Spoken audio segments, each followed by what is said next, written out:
Ladies and gentlemen, good day and welcome to Transrail Lightning Limited Q2 and H1FY26 earning conference call. As a reminder, all participants' lines will be in the listen-only mode, and there will be an opportunity for you to ask questions after the presentation concludes. Should you need assistance during this conference call, please signal an operator by pressing star then 0 on your touch-tone phone. Please note that this conference is being recorded. I now hand the conference over to Mr. Anuj. Thank you, and over to you. Thank you. Good afternoon, everyone. On behalf of Phillip Capital Private Client Group, I welcome you all to the Q2 and H1FY26 earnings conference call of Transrail Lighting Limited.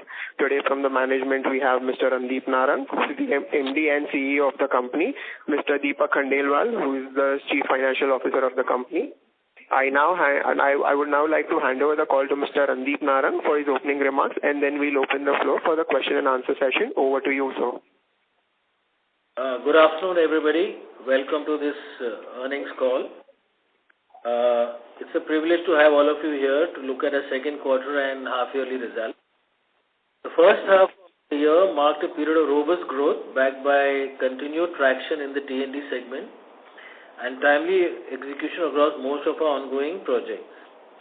Our revenue grew year-on-year by 61%, EBITDA grew by 49%, and PBT grew by 66%, while our PAT showed an impressive growth of 84% in the same period. We have delivered results in line with our expectations, supported to robust performance across the domestic and international projects. Our EBITDA margins for H1 stood at 11.93%, and our PBT margins increased to 8.4%, and our PAT margins increased by 74 basis points to 5.8%, highlighting our strong operational performance and disciplined execution. Our capacity expansion program for the factories, the brownfield expansion of tower manufacturing units is nearing completion. The greenfield project facility remains on track to be commissioned by end of the year. The conductor plant will get into expansion mode by Q1 of next year. And what we see is the phase 2 expansions also on brownfield projects are underway. Our order front, we secured new orders worth 1992 crores during the quarter, that is the second quarter, including entry into 3 new countries. With this, our order inflow crossed 3,740 crores for H1. In addition to this, we have a L1 position of approximately 2,682 crores, led mainly by T&D. We also have encouraging smaller orders in civil and poles. Our unexecuted order book stands at 17,799 crores, which also includes the L1 as I just mentioned, 2682, providing good visibility for the coming quarters.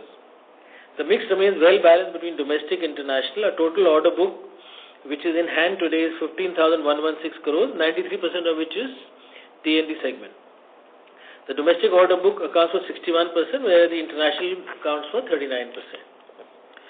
In the first half, we commissioned several key projects reflecting our strong execution capabilities across geographies. In India, this includes 765 kV lines for Adani at Khavda, Khetri-Narela project, and 765 kV DC Banaskantha Ahmedabad for Power Grid.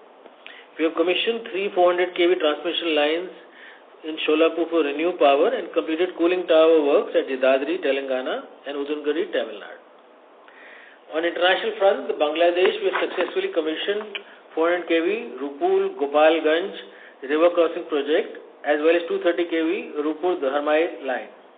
Additionally, we have commissioned 132 kV transmission and substations in Africa, in Eswatini, Nicaragua, Latin America, and further strengthening our execution credentials in overseas markets. We are also proud to be recognized as the most admired emerging EPC company in power sector by ET Now in the Infra Focus Awards in September.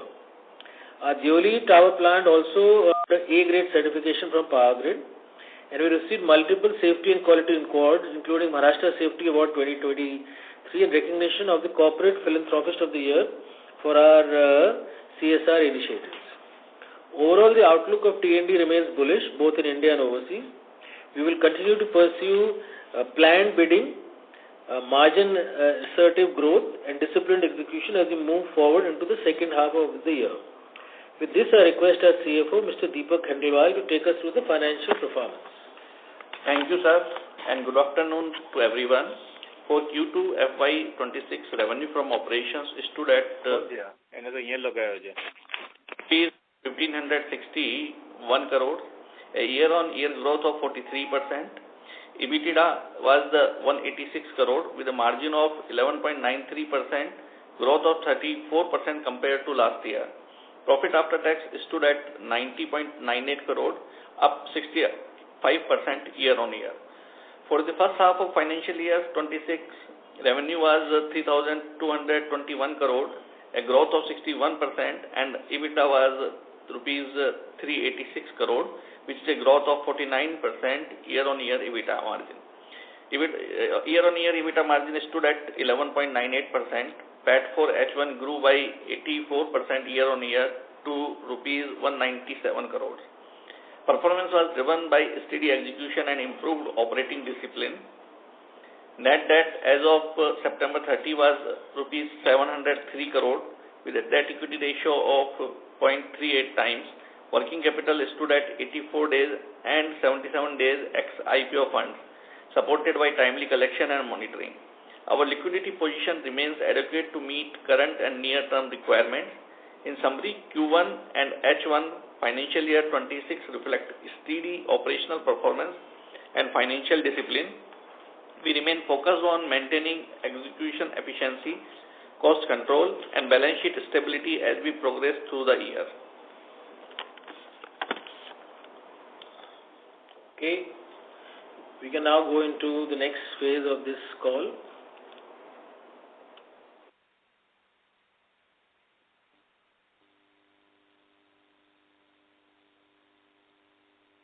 Hand it back. Thank you. We will now begin the question and answer session. Anyone who wishes to ask a question may press star and 1 on their touchtone telephone. If you wish to remove yourself from the question queue, you may press star and 2. Participants are requested to use handset while asking a question. Ladies and gentlemen, we will wait for a moment while the question queue assembles.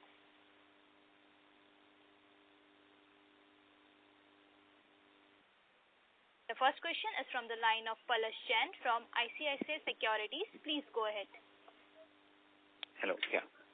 Congratulations, sir, for a good set of numbers. So my first question is actually a bookkeeping question. What has been the capex for H1, and further, what is the guidance for the capex as well as the order inflow for the full year FY26? So, against the approved sanction of a capex of 325 crores in phase 1, 88% of the orders have been placed and around 60% has been utilized. The order book guidance, if you see, we are at 3740 for H1 with 2,600 odd crores of L1. So we will be in the range of 9 to 10,000 crores of fresh order book for this year. 9 to 10,000 crores of fresh orders. Okay. Secondly, just a clarification, sir. We can see a significant increase in debt. So has it been taken for funding the working capital requirements or for some other purpose? Yeah, partly it is taken for the working capital requirement, partly for the term loan for capex purposes. Okay, thank you. That helps. Okay.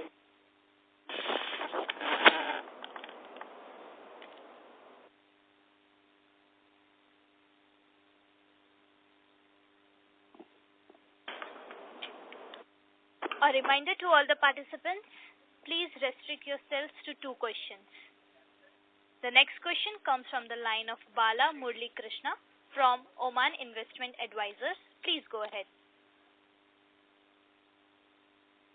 Hi, good evening. So, as far as the execution is concerned, from the brownfield and greenfield capex going to stream in the coming quarters, so is it anything related to the capitalization, the execution phases it would slow on when the... Mr. Bala, sorry to interrupt. Mr. Bala, sorry to interrupt. You need to check your audio. You need to increase a little bit. We can't hear you clearly, please. Yeah. Can you speak louder? Yeah. Yeah, is it okay now? Loud and clear to me. Hello? Yeah, better. Yeah. Regarding this execution, so is it anything related to CapEx, which we are having some CapEx which is going to be online in the coming 2-3 quarters? So we may expect some speed up in the execution because after the CapEx is realized, or it is nothing to related with the CapEx?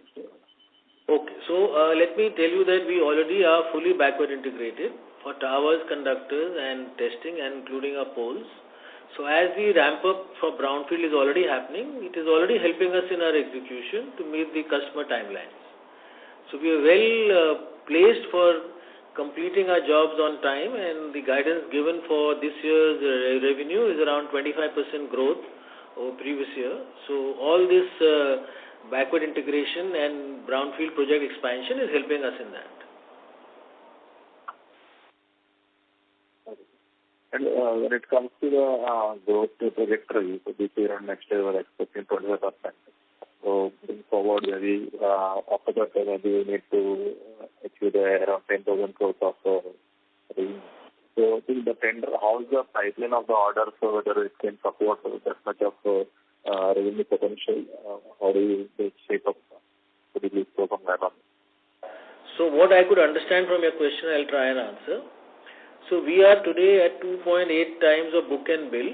So we are understanding our growth for next year and the following year, and we're looking at a 23-25% guidance of growth for revenue for next year from whatever we finished this year. So we have the order book to sustain, plus as I mentioned to you, we will be booking further orders in H2 to the tune of 3,000 to 5,000 crores to meet our need. Okay, that's all from us. Thank you. Thank you. Thank you. A reminder to all the participants, please restrict yourselves to 2 questions. The next question comes from the line of Shubham from Tikri Investment. Please go ahead. Good afternoon, sir. Thanks for providing me an opportunity. Sir, my question is related to gross margins. Sir, if we see our steel prices have dropped by around 3,000 to 4,000 per metric ton, but we have not seen any increment in gross margin. So, sir, can you provide me the reason for that? And another question is regarding CapEx. We have seen our net PP grown by 65 CR on comparison with 31st March 25. So, what is the CapEx we have commissioned? Yeah, so as I mentioned to you, first we'll answer the CapEx question. For our brownfield and new plant, against 325 crores, we have placed orders with 88%, and around 60% has already been paid off. That is already work in progress. That's why you see our net debt going up. Also, to answer your previous question, the steel is one item. So 30% of our execution is with towers, where there is a slight softening of steel price in the last 4-5 months. But we're looking at an annualized number. So what we are seeing is we are maintaining a 12% margin for H1. Of course, if you know, copper and zinc has already gone up. So those are other commodities which do impact. And also, certain construction costs has gone up in the market because of demand and supply. So maintaining a 12%, 11.98% margin profile is the best in the industry. If you see our peers, we are 4 to 5% ahead of them in terms of our margin profile, and we are maintaining that. Okay. Thanks for answering the question, sir. Thank you. Thank you. Next question comes from the line of Bala Subramaniam from Arihant Capital. Please go ahead. Good afternoon, sir. Thank you so much for the opportunities. So, you need to understand about Africa and Bangladesh. I think in Africa, we are facing competition from 4 to 5 players per tender. And beyond multilateral funding, what specific competitive advantage we have, and what kind of strike rate and margins we have against well-funded Chinese and established local players. And in Bangladesh side, I think our order exposure is coming down 15% to nearly 6%. And we are not bidding. We are also not doing any new bids. And what are the strategic shift away from this country? And is there any systemic issues like payment delays and any temporary pause for awarding orders? And thirdly, on the solar EPC side, it's our new focus, but we are bidding only internationally. We are not focusing on domestic side. And what is the competitive intensities, especially international markets, it have very thin margins. Okay, so let me answer your first question, which was on the Africa market. Now, Africa, we are working in 15 countries and we work mostly with multilateral funding agencies.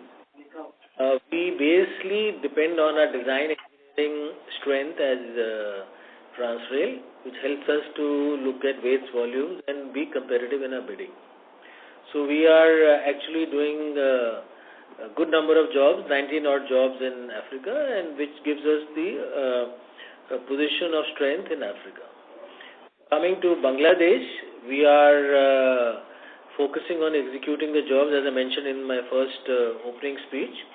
We are doing well, execution is on time, and by the end of this year, 5% of our order book will be in Bangladesh, which we intend to finish by June, July of next year. So, and we are not bidding for any new jobs as of now. But we will look at it post next year once we finish this job. The third question is on solar EPC. We picked up one job which we're going to start executing. Our strategy is to look at international jobs because we believe that EPC, along with our current portfolio of transmission, underground cabling, solar EPC is akin. We can have some basket products and the clients being same, we have opportunities to look at reasonable margins and to execute there. Principally, we don't want to work in India because we are still looking at opportunities in international, particularly Africa and Caribbean. Okay, sir. Sir, working capital days have been increased to 91 days in H1 compared to 74 days in FY25. And is there any temporary dip related to project phasing or is there just structural issues? And what kind of working capital days we expect end of this financial year? So working capital days, in fact, has been reduced. If we see the gross number of days, it was 91. It has gone down to 84. Excluding IPO, it has increased a little, 3 days only. It is because of we have accumulated inventory to take the advantage of the low steel prices, and that has become the major reason for the increasing this working capital days. Okay, sir. Thank you. So, yeah, okay. Thank you. A reminder to all the participants that you may press star and 1 to ask a question. The next question comes from the line of Anshul Jeti from LKP Securities Limited. Please go ahead. Hello, sir. First of all, congratulations on a good set of numbers. So we posted some strong execution in Q1. Now we have posted good numbers for Q2 as well, but the execution is mildly less comparative to what we did in Q1. So can we expect this momentum to continue for the rest of the year as well? No, actually Q2 is monsoon-led. We had extensive monsoon this year for 2.5 months plus, and most of our projects got, affected by that. So principally, we see that catch-up happening in next quarter, Q3 and Q4, without a problem. But the projects have to be executed and on a timely basis, so the revenue catch-up will happen automatically. Okay, sir.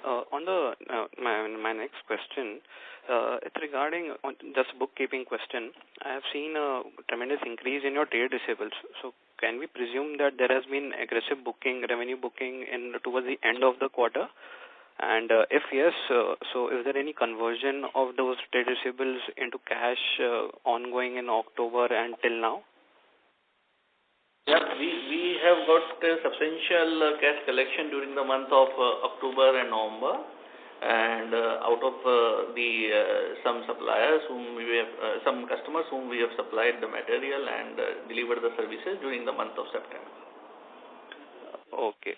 And just one last question. What is our exposure from Bangladesh in terms of revenue as well as executed order book towards the end of Q2? Our total exposure will be around 1500 odd crores from a starting point of 4500, and we will finish another 900 odd by end of this year, and whatever will be left will be done by June, July. So what's our total receivable from Bangladesh as of Q2, sir? It's I think in the range of 400 plus crores, but we've got substantial money in October. Almost 300 plus crores we got. Okay, sir. I'll get in queue if I have any more questions. Thank you. Use the board today. Thank you. Yeah. Thank you. A reminder to all the participants, please restrict yourselves to 2 questions. The next question comes from the line of Nikhil from Kizuna Wealth. Please go ahead. Yeah. Hi, thank you for the opportunity. Congratulations on a good set of numbers. Sir, I have a certain bookkeeping questions. Like our contract asset, which contains our unbilled revenues and retention money, that has grown faster compared to our revenue from operations. And we are unable to make cash flows. Even in the first quarter, we have not made the first H1. We are not able to make the cash flows from operations. So how are we looking into it? Sir, if you observe the contract asset vis-a-vis March 25, our total increase has taken place by 156 crore, whereas this mainly includes the TOC retention and the final retention. So TOC and final retention increase has been around 250 crore. So other IS, unbilled revenue, etc. assets have been reduced by 100 crore. So TOC retention is very much can be seen by the high turnover which has taken place during these last 1.5 years. So that is the reason behind the increase of the contract asset. And this is something which will come down as the project closes, the retention money will come back. Yes, sir. And about the cash flow, so how are we going to generate more cash flow for operations? So our cash flow, as we mentioned to you, net working capital days is 8. The teams are looking at faster collection. We have a very clear agenda to expedite that. And we also have old project closures and retention money coming back. So we are not worried about the cash flow. We have abundant funds on the table. So, the retention money, that is actually the 5% of the project that is kept aside. So, apart from that, we have all the cash flows. And if there are, let's say, 20 projects, these are all accumulated, which will come in the Q3 and Q4. Okay, so that's great to hear. And sir, I've been going through your annual report. We have given a report to related party Burberry company. So that has been given in like 22 or 23, and there has been no repayment of the loan. So can you highlight certain pointers on what basis that loan was given and how are we going to get that back?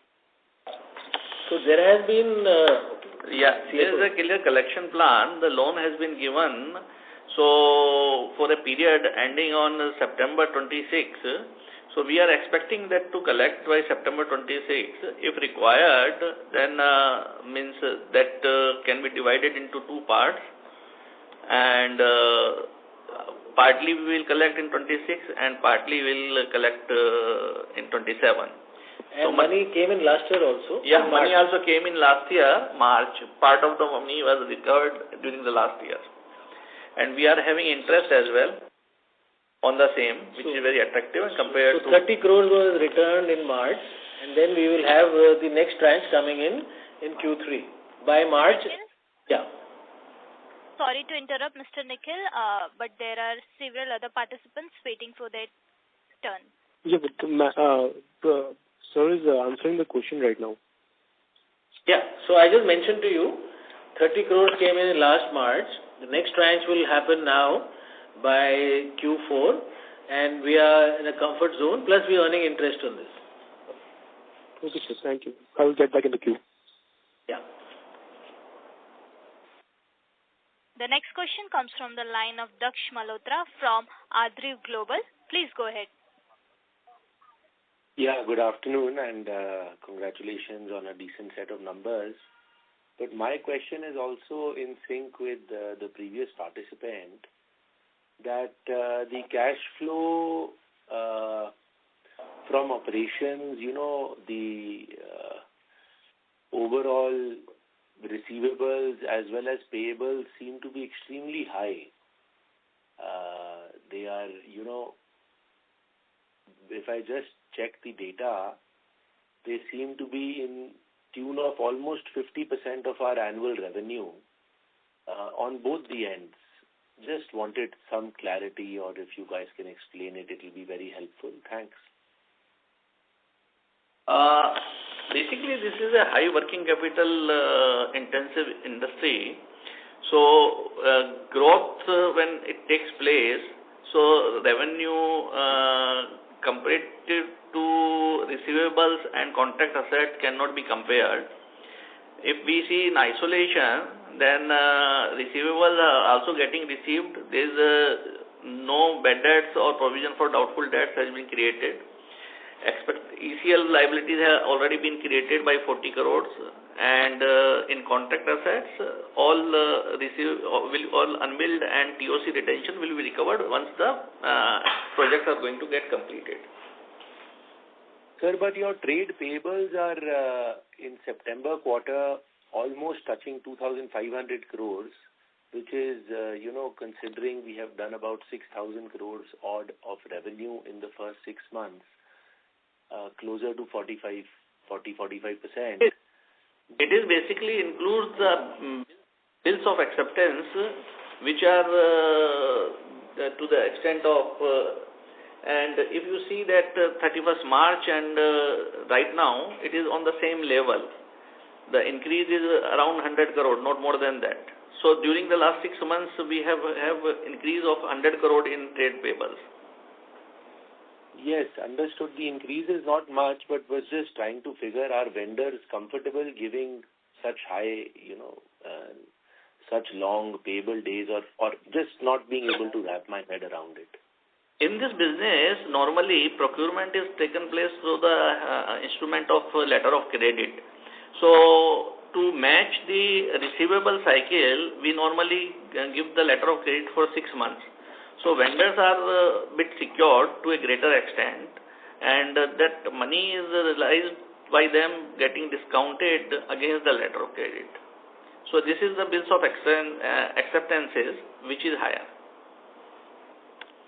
Okay, understood. And even when we supply material, we do it against letter of credit because our receivables are also of credit. And our profile of customers in India are all top-notch marquee customers, and they pay us within 30 to 45 days. Understood. Mr. Daksh? Thank you very much. Yes. Yeah. Thank you. Thank you. The next question comes from the line of Shubhankar Gupta from Equitree Capital. Please go ahead. Hi. Congratulations on the good set of numbers. I have 2 questions. First is around the resignation of Ms. Vita Dani with effect from 10th November, which probably has something to do with Asiana Fund also reducing stake. So, sir, my question is, can you throw some more light on this? Yeah, so principally, she had come in on our board through Asiana Fund when they had invested, and there was no corporate compulsion for them to continue. And that's a normal process of joining. She's been on a board for 2 years, and then she's chosen to exit. And that's part of the normal corporate process. Okay, good, sir. And second question is around some financials bit. So there was an unsecured loan of around 80 crores to Burberry Infra, and then probably some interest receivable. I'm not sure on the interest receivable bit. But my only question is, have we gotten that loan back, and what's your take on that? That's right. Just now, as the MD stated during the previous question, we have already received 30 crore during the last financial year, and part of the amount will be received in Q4 this financial year, and balance will come by the next, thereafter, 26-27. Okay, so 20 crores by end of this year, 30 already received, and then remaining by next year. Right? Yeah.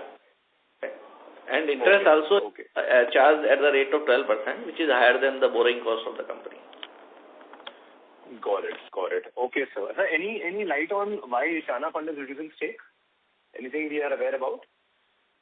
No, but that's a corporate investor who chose to come in for X period of time, and that's their call, and we don't have any issue. Got it. All right, sir. Perfect. Thank you. Thank you. The next question comes from the line of Raj Saraf from Finvestor. Please go ahead. So are you audible? Yes, sir, you are audible. Yeah. So the momentum on which we have executed our orders in H1, that is phenomenal. So given the fact that the H2 is always stronger than H1, and the past trend has been for all the T&D companies. So now we are guiding for 25% revenue growth for this year. So how to look at the entire picture, sir, for especially this year? So you are hoping that we do more than 25, or 25 is good enough? So just seeing the momentum of close to 50% in the H1 only. So how could be the H2? Did we have any? Do we have any growth for H2 or? No. We are annualized growth of 25%. And when we make the budget for the year, we factor in what will happen in H1, what will happen in H2, and our effort is to do fast-track execution, and that's why our first H1 is on dot in terms of what we planned, and it's happened. And H2 also should happen. In fact, if there is any upside on 25%, that will happen by March, but we are pretty comfortable they'll meet the 25% guidance. Okay. So 25% guidance will be there. So, like you said that what we have planned, we have done in the H1. So that means I can consider that H2 will be somehow not at this pace as we done in the H1. Yes, and see everything. There are multiple projects we are running, different stages of execution, different stages of engineering. So it is a very constructive, focused plan when you know what will happen at what point of time.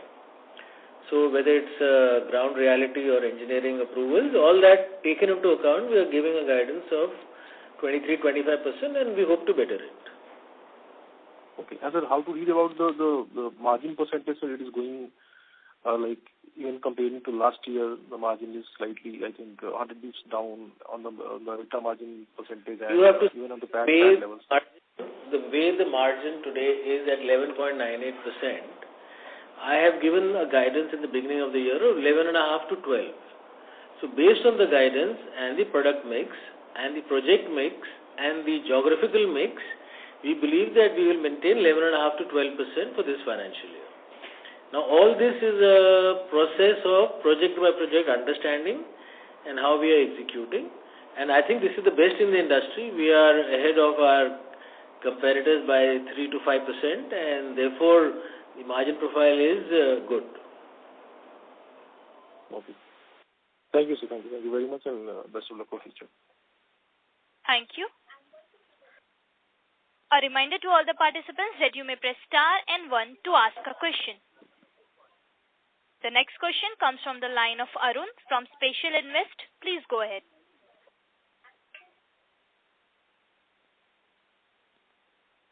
Mr. Arun, kindly unmute yourself and proceed with your question. As there is no response from Mr. Arun, we are moving on to the next participant. The next question comes from the line of Avantika, an individual investor. Please go ahead. Answered this question partly in your previous, but I just wanted to clarify. You mentioned that your full year guidance is 25%, and in the first half you've already done 61%. So at 20 to 25%, there's basically zero growth in H2 for the full year? No, not at all. The H2 numbers are much steeper, and what you're comparing is to the last year. But if you see the growth of 5,300, last year we finished at 25%. H2 also has a huge project execution to be done. So if you look at the maths, we will be overall on 25%, and that's the number you should see. And of course, H2 also will grow going forward. So if we are doing 25% for the full year for FY26, we've already achieved 60% growth in H1, which by and large kind of covers even the H2 growth if we are still hitting only 25% for the full year in FY26. I had mentioned a caveat that we may better it also. So first quarter and second quarter of last year was a slow start for us because of engineering design approvals. Now we are in an execution phase. So therefore the growth looks big versus last year, but it is part of our business plan and we will continue for achieving the numbers we have promised. Understood. Fine. Thank you. Thank you. The next question comes from the line of Anusha from Phillip Capital. Please go ahead. Hi sir, a couple of quick questions. So we have done 1561 crores of revenues in September in this quarter. So I just wanted to understand how much is the domestic percentage of revenues and how much would be the exports. So our exports will be around, international will be 53%, domestic 47%. Domestic would be 47, right? Yeah. Okay. And what could be the percentage of power T&D in this? Power T&D is almost 90%. 90%. Okay. And sir, as you had mentioned that we are targeting a growth of 25% for the overall year, and we've already achieved nearly 50% of in the first half itself. So are we planning to revise that guidance, because considering that typically H2 is likely to be a stronger quarter in general for the power T&D companies in terms of execution capability? So are we planning to revise any such sort, because we've already achieved 50% of the projected revenues? So as I mentioned, you heard on the call, different projects are in different stages of approval and engineering design approvals and approvals for right of way. So there is no mantra that the H2 will be more than H1. However, we agree that H2 will not have some of the impediments of H1, and we are looking at 25% guidance, and if we can do better, definitely it will be above 25%. Okay. Just a last question from my end, sir. So in the last in Q1, in the end of Q1, in the presentation, the commissioning of the brownfield plant was expected to be done by Q2FY26. So is there any sort of a delay, because now as I see completion is now being pushed to Q3 of FY26. So is there any? Yes, sir. You already mentioned that brownfield is already started to get executed. It's already happening, and we will finish it. There is a month's delay because of the fact that heavy monsoons and flooding. So there was a delay of that. Otherwise, we are on schedule, and the benefits of getting the incremental production for both our plants for towers already started happening. And we've shown it in our investors presentation about work happening in the various plants. Okay, that's we are on schedule. There is a, let's say, 10-15% residual which will happen now between October and November. Okay, that's it from my end, sir. Thank you so much. All the best for the remaining quarters, sir. Thank you. The next question comes from the line of Janam Doshi from Chris PMS. Please go ahead. Yes, sir. Congratulations on a good set of numbers. So, of the total order intake which we are expecting for the entire year, how much are we expecting it from the international markets? So, international, we are looking at approximately out of 10,000 odd crores of fresh order intake. We are looking at approximately 40% to 45%. So, around 4,000 odd crores from international. Okay, got it. And PGCIL has been facing some delays in commissioning its capex plan. So, does it impact us in the order intake or something kind of it? No, not at all. We are already having multiple projects with Power Grid, and we are finding that they are giving the contracts on time. So there is no issue. and they are actually upping their capex requirements and looking at more orders being given to the market for execution. And with respect to the contract assets, we expect the substantial reduction in Q3, Q4 going ahead? Yes, there are some. By what amount, like percentage or amount would help us? We cannot quantify the percentage or amount, but we are expecting to reduce it by way of realizing more of retention and getting the unbilled converted to the billing amount. Okay. Got it. That's it from my end. Thank you. Thank you. The next question comes from the line of Anmol Mittal from SMC Private Wealth. Please go ahead. First of all, congratulations, sir, for great set of numbers. Sir, can you throw some light for revenue generation possible in the next quarter? And my second question is, in trade receivable, what is the split between domestic and international? And in that part also, what amount of trade receivable are hedged from letter of credit from funding agency? Mr. Mittal, there is a background noise from your end. No problem.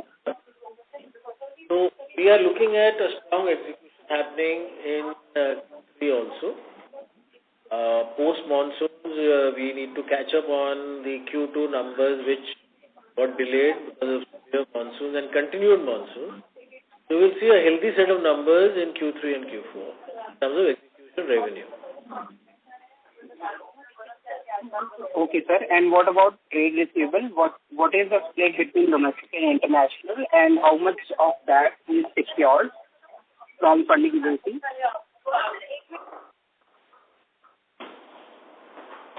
So, receivable remains. 1 minute, we're just checking. Sure, sir.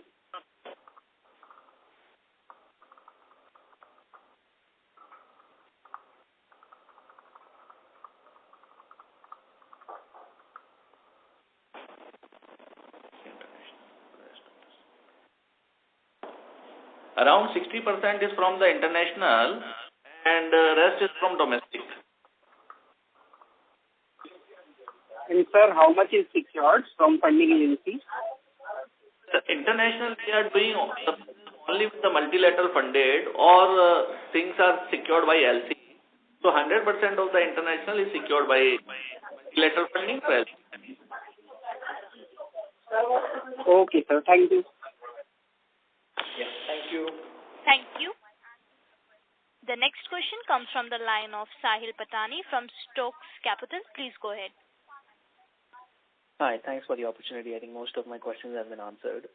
Just wanted to understand, this is on the back of one of the previous participants' questions. By when are we planning to turn kind of cash flow positive, and what is our strategy to achieving that? So we are in company working a very highly intensive program of working capital management, and we are expecting that we will be in a position to reduce our NWC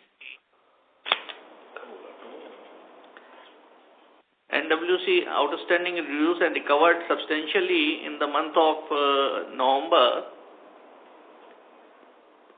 and expect that by March we will be in a very comfortable cash inflow position. Okay, so our second half second half it will be December and March are the focus milestones. Okay.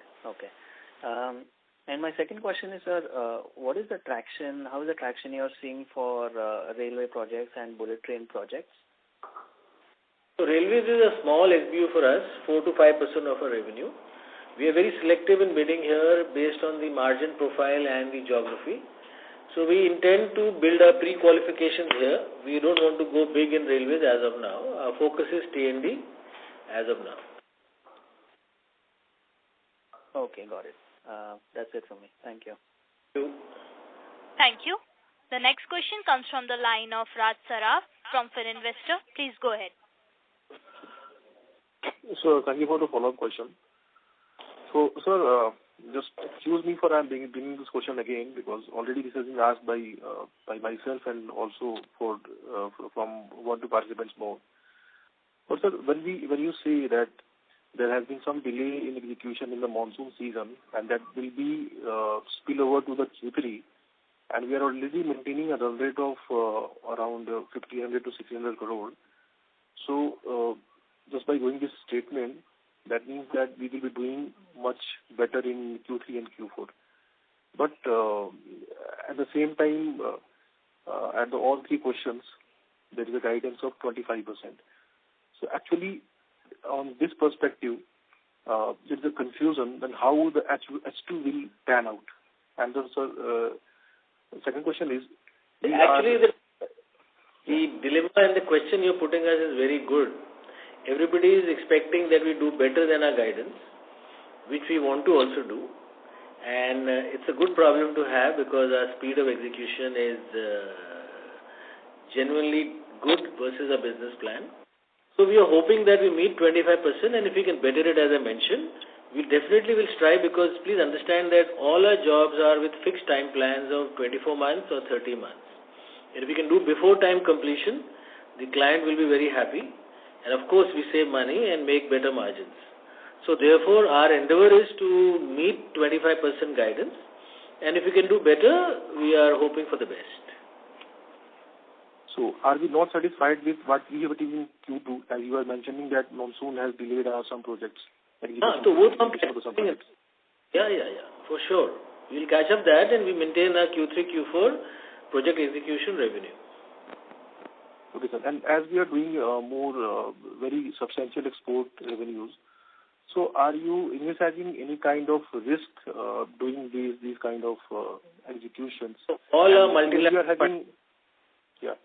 So let me explain to you that, see, when you're executing more than 50 projects at a time, some projects will be slow start, some will have some delays, some will be doing well.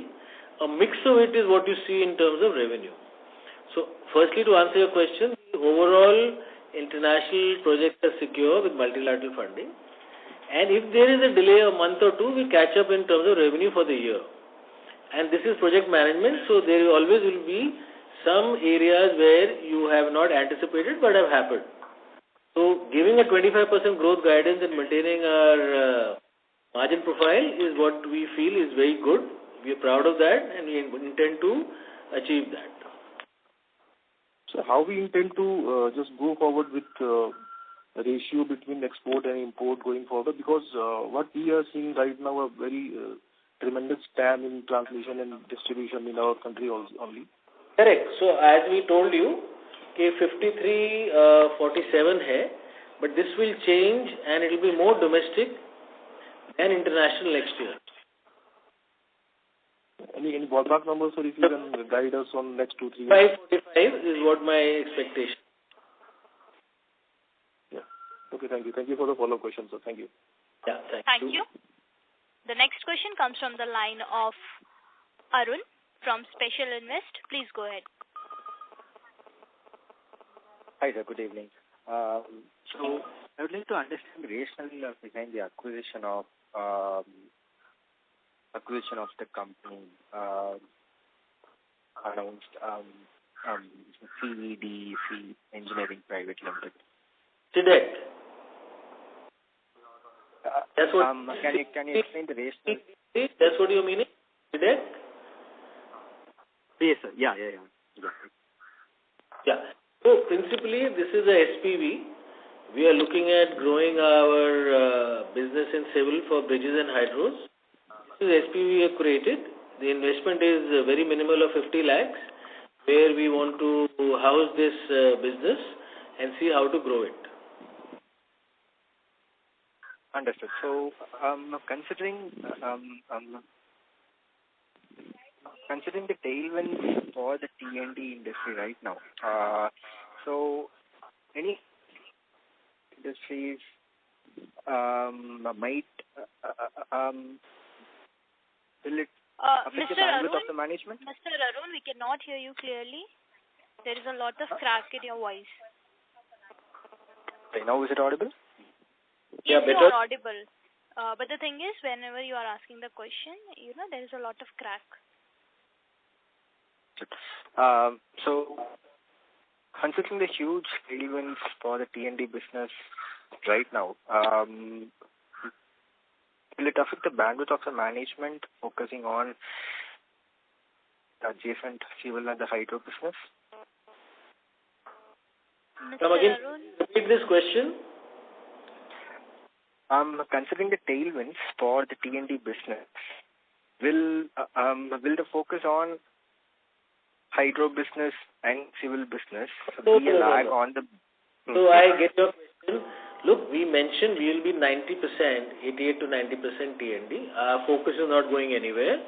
We are building a pre-qualification and looking at opportunities because the infra sector also is growing and bridges and hydro is a sector where this competition is less. So we are only growing our pre-qualifications and being future ready. Our focus remains 90% in T&D and that's our company's strength. Understood, sir. Thank you. Welcome. Thank you. The next question comes from the line of Avinash from LKP Securities Limited. Please go ahead. Hello. Yeah, sir. Thank you for the opportunity. You are audible? Yeah. So, yes, sir. So, thank you for the opportunity. Just wanted to know how much is the bid pipeline. So, as you told that in the overall your targets are like 9,000 to 10,000 crores of worth of order inflow. So, overall, what is the tender pipeline or overall pipeline for you? Okay. So, in H1, we have quoted jobs worth 40,000 crores. Okay. And in H2, we're looking at another 55,000 crores to be bid. Okay, so around about 90,000 crores. 95,000 crores of bid pipeline we have, which we are addressing, and that's the focus we are going ahead with. And what is our strike rate on all these? Like, how much is like? 10%. So if I am talking 10,000, you'll understand that it is 9 to 10%. Okay. And so my next question is, you mentioned that you have entered into 3 other countries. So if you could tell us which all countries you have entered and what kind of order inflows you have got from there. We entered 3 new countries, principally Ethiopia, Djibouti, and Botswana. 3 new countries we entered. Okay. And are we seeing any traction in the Middle East side also, where there is a lot of opportunity what we get to hear from other companies? In Oman, we are bidding in Qatar. We are also bidding in Jordan. We are also bidding in Abu Dhabi. So we are looking at some opportunities in the GCC. Okay. Okay, sir. Okay. Thank you. Thank you. The next question comes from the line of Nikhil from Kizuna Wealth. Please go ahead. Yeah, sir. Thank you for giving me the opportunity again. Sir, I'm also looking at, when I look at your annual report, I'm also seeing a contingent liability claim against company not acknowledges debt of 67 crores. Can you explain what is that? Is it a legal case or what are you talking about? Sir, our contingent liability in our annual reports. There are various disputes which are challenged before the courts and various forums related to the taxation matters and others. So this is pretty much in routine course of business. There is nothing to be worried or alarmed about. Okay, sir. Thank you, sir. That's it from my side. Thank you very much and all the very best. Yeah, thank you. Thank you. The next question comes from the line of Jay Neil from Prudent Corporate Advisory. Please go ahead.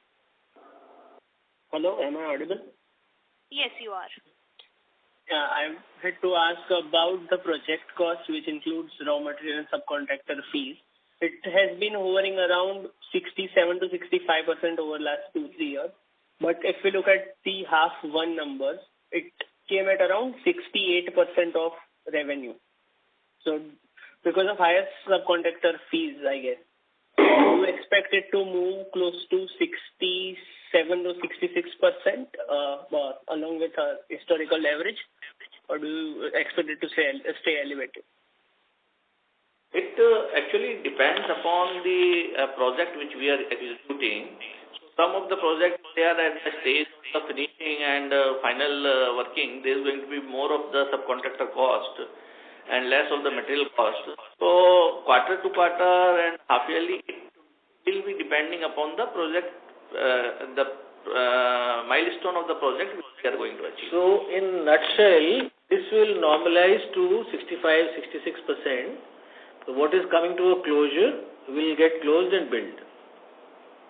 Okay, so in terms of FY26 and 27, it will stay close to 66% only. Yeah, and hopefully by March we should be trying to achieve that.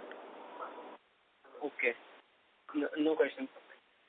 Thank you. Thank you. The next question comes from the line of Nikunj Bhanushali from Kosh Wealth Management. Please go ahead. Hi, sir. Congratulations for a good set of numbers. So I just have one question, is that what are the major contributors of our order book right now? Maybe you could tell me about the top 3 or top 5 orders.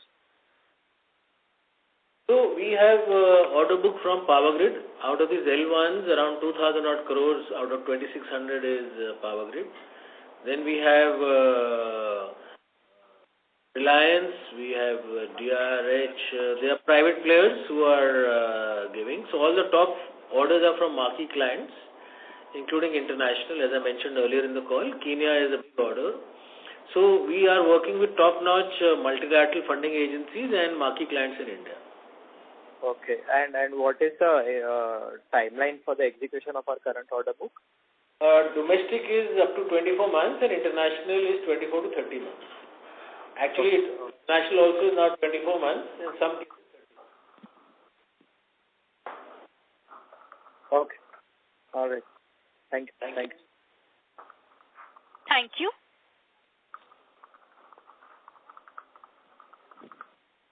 Ladies and gentlemen, we will take that as the last question for today. I would now like to hand the conference over to Rishabh for closing comments.